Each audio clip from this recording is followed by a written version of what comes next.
오늘도 주님 전에 나오신 우리 성도님들을 주님의 이름으로 환영하고 축복합니다. 기도하겠습니다. 하나님 아버지, 늘 도우시고 힘되시는 주님, 우리의 찬양과 영광을 받으시옵소서. 죄인을 구원하시고 길을 잃은 자에게 진리를 알게 하시며 또 가난하고 연약한 자에게 은혜를 베푸시는 주님, 감사와 찬양을 드립니다. 모든 것이 주께로 말미암았고 주께로부터 왔음을 깨닫게 하여 주옵소서. 매일의 삶 가운데 주님의 손길을 느끼며 살게 하여 주시옵소서. 어려움 중에 주님 바라보게 하여 주시고 환난 중에도 기도를 쉬지 않게 하여 주옵소서. 질병 중에 있는 우리 귀한 지체들, 또 신앙의 위기 가운데 놓인 자들, 여러 삶의 무게를 지고 있는 연약한 모든 인생들에게 하나님 은혜를 베풀어 주시고 돌보시며 낫게 하시고 다시 일어날 힘을 주여 허락하여 주시옵소서. 오직 하나님만 의지하는 삶이 되게 하여 주시고, 그래서 오늘도 주시는 이 말씀을 힘입어서 기도 가운데 주님 주시는 지혜와 또 주의 인도하심을 따라서 주님 한 걸음 한 걸음 주와 함께 동행하며 주를 의지하여 살아갈 수 있도록 하나님 우리의 삶 가운데 함께 하여 주시옵소서. 감사드리며 살아계신 예수 그리스도 이름으로 기도드리옵나이다. 아멘. 오늘 주시는 말씀은 신명기 33장 13절에서 29절까지 말씀입니다. 신명기 33장 13절부터 29절까지 말씀.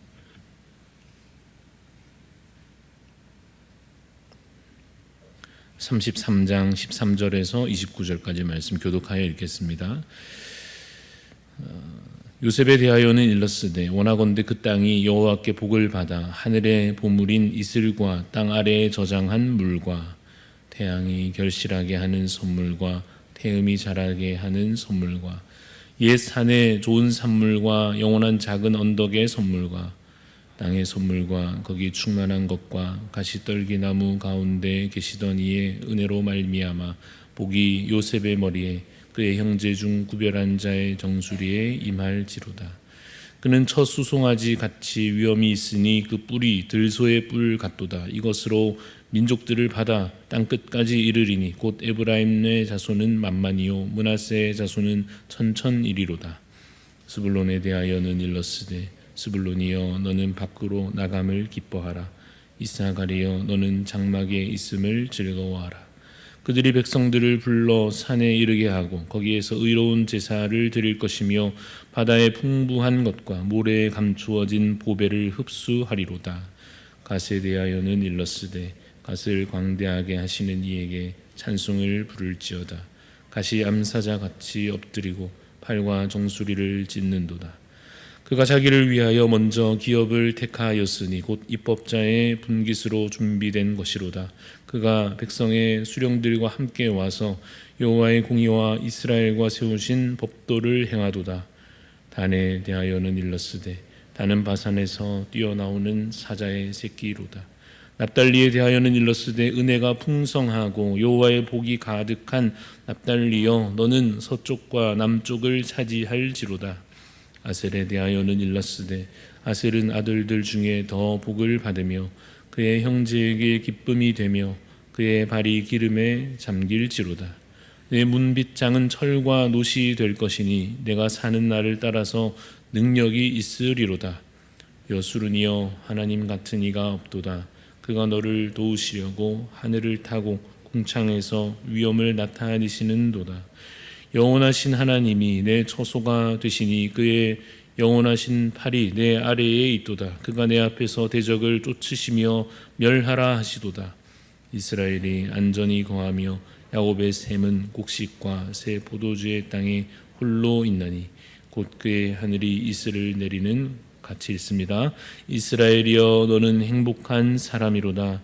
여호와의 구원을 너같이 얻은 백성이 누구냐? 그는 너를 돕는 방패시요 내 영광의 칼이시로다. 내 대적이 내게 복종하리니 얘가 그들의 높은 곳을 밟으리로다. 아멘. 네, 오늘 말씀의 제목은 축복의 통로로 살아갑시다입니다. 축복의 통로로 살아갑시다라는 제목으로 잠시 말씀의 은혜를 나누고자 합니다. 함께 읽은 이 신명기 33장에는 모세의 축복이 기록되어 있습니다. 자신의 삶으로서는 이제 마지막을 앞둔 모세가 이 새로운 시작을 앞둔 백성들을 향하여서 이 영적인 지도자로서 아주 중요한 역할을 감당하고 있는 것입니다. 바로 축복하는 것이죠. 비슷한 내용이 창세기 49장에 나오는데 그곳에는 야곱의 축복이 기록되어 있습니다. 야곱이 자신의 마지막을 앞두고서 이제 아들들에게 하나하나 축복하는 내용이 창세기의 마지막 즈음에 나옵니다. 이와 같이 아버지로서 아들들을 축복하고 또 지도자로서 속한 백성들을 축복하는 것, 이것은 이제 다음 세대에게 전하는 귀중한 교훈이 되고 또 하나님께서 주시는 약속이 되며 또 성취를 통하여서는 결국 실제 역사로 그렇게 이루어져 가게 될 것입니다. 이 귀중한 축복의 메시지를 우리가 함께 읽으면서 오늘 우리는 하나님께서 어떤 분이시며 또 우리에게 어떤 일들을 무엇을 행하시는지 함께 말씀을 통해 묵상해 보고자 합니다. 첫째로 하나님은 복 주시는 하나님이십니다. 물론 복만 주시는 것은 아닙니다. 때로는 고난을 겪게도 하시고 죄인에게는 화를 당하게도 하시며 악한 자는 멸하시기도 하십니다. 그러나 분명한 사실은 우리가 누릴 모든 복은 오직 하나님께로부터 온다는 것입니다. 복을 얻을 수 있는 다른 통로가 만약 있다면 하나님 말고도 다른 신에게 복을 받을 수 있다고 한다면 다른 신을 섬길 만도 하지 않겠습니까? 그러나 복 주시는 분은 오직 유일하신 하나님이십니다. 세상을 다스리시는 분은 오직 하나님이시요 우리에게 일어나는 모든 일들이 다 그의 손 안에 있는 것입니다. 그래서 주어지는 복의 원천은 오직 하나님이시다라고 우리가 믿고 고백하는 것입니다. 다른 신은 없습니다. 오직 하나님만 존재하시고 하나님께서만 우리의 삶에 필요한 모든 것들을 공급하여 주십니다. 그래서 우리가 복을 빌 때에 오직 하나님께 빌고 하나님께 간구하며 주님을 의지하여야 할 것입니다. 그래서 하나님께 그 마음으로 나아가게 되면 하나님은 복을 아끼지 않으시고 풍성하게 우리 모든 믿는 자들에게 풍성한 복을 부어주실 것입니다. 문제는 우리가 이 복을 받는 것에 대하여서 계속해서 내 기대를 기준으로 생각하다 보니까 이 약속의 말씀과 또 내가 느끼는 내 삶의 현실이 좀 다르다. 약속이 이루어지지 않은 것 같다라고 느껴진다는 것이죠. 부모님의 사랑이 아직 어린 자녀에게는 잘 이해되지 않기도 하고 때로 부족하다 느껴질 수도 있는 것처럼 아직 우리에게는 하나님의 그 크신 사랑이 그 복과 그 주신 은혜가 잘 이해되지 않을 수도 있고 때로 부족하다고 느껴질 수도 있습니다. 그러나 나중에는 장성하여서는 분명히 알게 될 것입니다. 하나님께서 한순간도 우리를 놓지 않으시고 도우시며 채우시고 눈동자와 같이 돌보시고 넘치는 복을 우리에게 날마다 공급하여 주셨다는 것을 우리가 분명히 알게 될 것입니다. 모세도 그러한 하나님의 은혜를 의지하여서 오늘 이 본문 가운데 백성들을 축복하고 있습니다. 오늘 본문이 기록된 이 33장 앞부분에 있는 2절 3절에 보면 이렇게 기록하고 있습니다. 그가 일렀으되 여호와께서 시내산에서 오시고 세일산에서 일어나시고 바란산에서 비추시고 1만 성도 가운데 강림하셨고 그의 오른손에는 그들을 위해 번쩍이는 불이 있도다. 3절에 여호와께서 백성을 사랑하시나니 모든 성도가 그의 수중에 있으며 주의 발 아래에 앉아서 주의 말씀을 받는도다 라고 기록되어 있습니다. 조금은 상징적인 표현들입니다마는 그 뜻이 무엇이냐 한다면 하나님께서 크신 팔을 펴시고 강한 능력으로 임하셔서 사랑을 행하신다 하는 것입니다. 그 하나님께서 지금 이제 가나안 땅을 앞두고 있는 이 백성들에게 그 지도자 모세를 통해서 축복의 귀한 약속을 선포하고 계십니다. 그 복 주시는 하나님은 또 어떤 분이신가 한다면 신실하신 하나님이시다 이렇게 고백할 수 있습니다. 신실하시다는 것은 변함이 없으시다는 말이 그 안에 담겨져 있지요. 하나님은 택하신 백성들을 변함없이 사랑하시고 복 주시는 것입니다. 아브라함도 그 아들 이삭도 야곱도 그 아들들도 그 아들들의 자손들과 이제 가나안에 들어가는 이들에게도 하나님은 그 변함없는 사랑을 베풀어 주십니다. 그 약속이 구약 내내 그 이후로도 신실하게 이어지는 것을 우리가 성경을 읽어가며 보게 됩니다.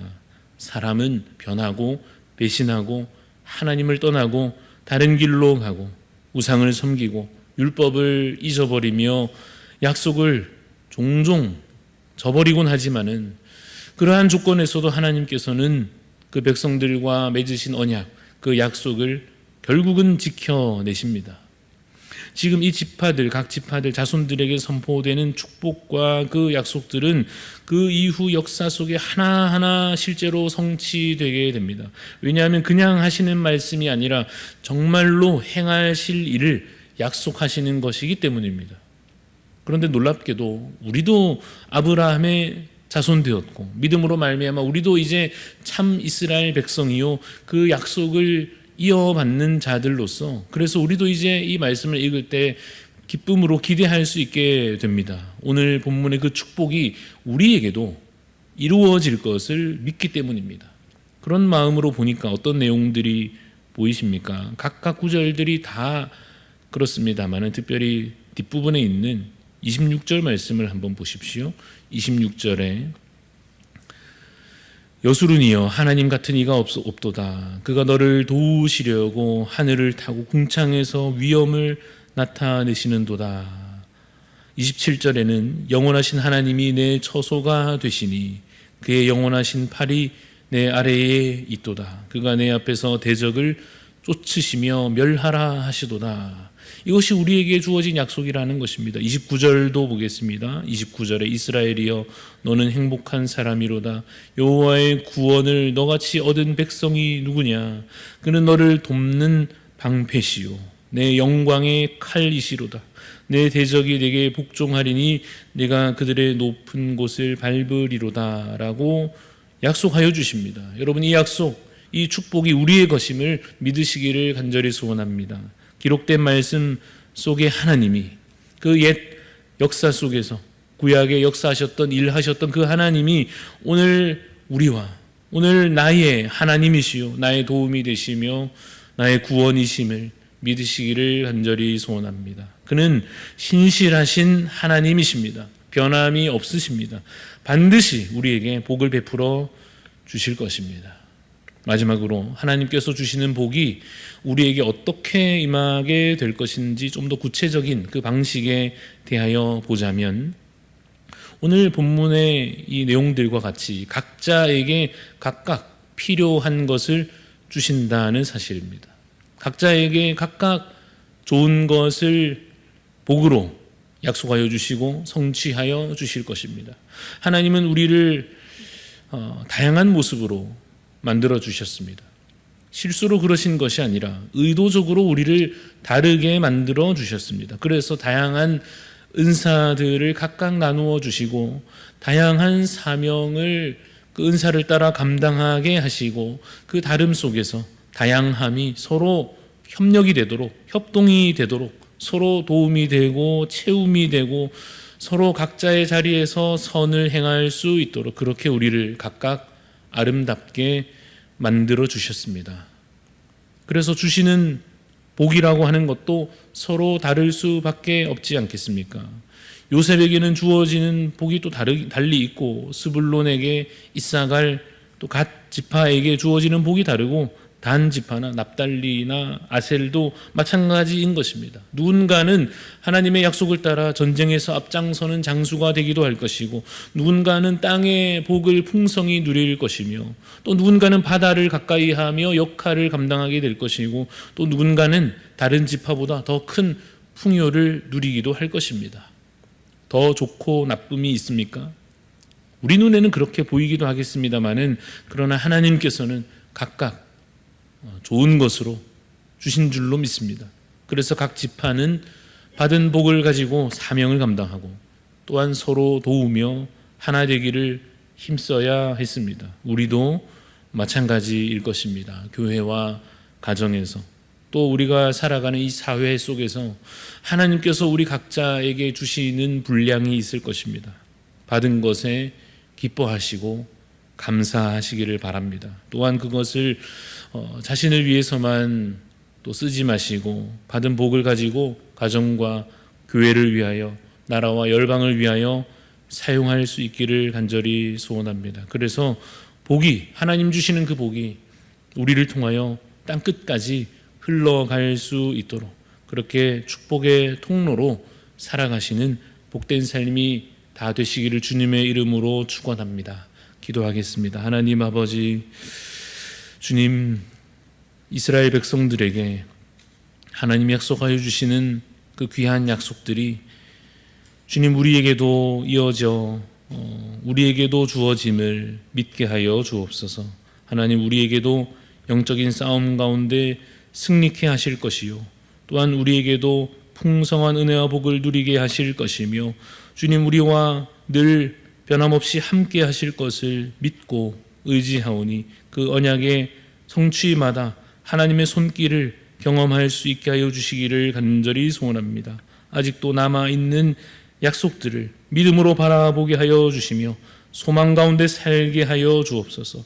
주님은 신실하시기에, 변함이 없으시기에, 반드시 이루시는 하나님이시기에, 주님 다시 오실 그 날까지 주님의 역사가 이루어져 가는 것을 눈으로 바라보며, 또한 주님 기뻐하며 찬송으로 살게 하여 주시옵소서. 그래서 모든 약속 완전히 이루실 그 날에 하나님과 함께 그 안에 속하여 기쁨의 찬송을 드리는 주님 거룩한 백성으로 우리 모두 살아갈 수 있도록 주님 은혜를 더하여 주시옵소서. 감사를 드리며 살아계신 예수 그리스도 이름으로 기도드리옵나이다. 아멘. 하늘에 계신 우리 아버지여, 이름이 거룩히 여김을 받으시오며 나라가 임하시오며 뜻이 하늘에서 이루어진 것 같이 땅에서도 이루어지이다. 오늘 우리에게 일용할 양식을 주시옵고, 우리가 우리에게 죄 지은 자를 사하여 준 것 같이 우리 죄를 사하여 주시옵고, 우리를 시험에 들게 하지 마시옵고 다만 악에서 구하시옵소서. 나라와 권세와 영광이 아버지께 영원히 있사옵나이다. 아멘. 오늘 우리 기도하실 때에 사랑의 교회 오준희 목사님 위해서 기도합니다. 기도 제목은 이와 같습니다. 52주 기초교리를 공부를 통해서 성도님들의 기초 신앙이 튼튼해지고 하나님과 교회를 잘 섬기는 장성한 성도 될 수 있도록, 그리고 자립하는 교회가 되고 선교사 한 가정 후원하고 더 힘든 교회들, 이웃을 사랑으로 구제하는 교회 될 수 있도록, 또 지역 내 우상 숭배가 무너지고 악한 영의 미혹이 그 실체가 드러나게 하시고 오직 진리가 승리하게 하소서. 이러한 제목들 가지고 우리 사랑의 교회를 위해서, 오준희 목사님 위해서 기도해 주시고, 또 각자 하나님 앞에 기도의 소원 가지고 기도하며 나아가겠습니다.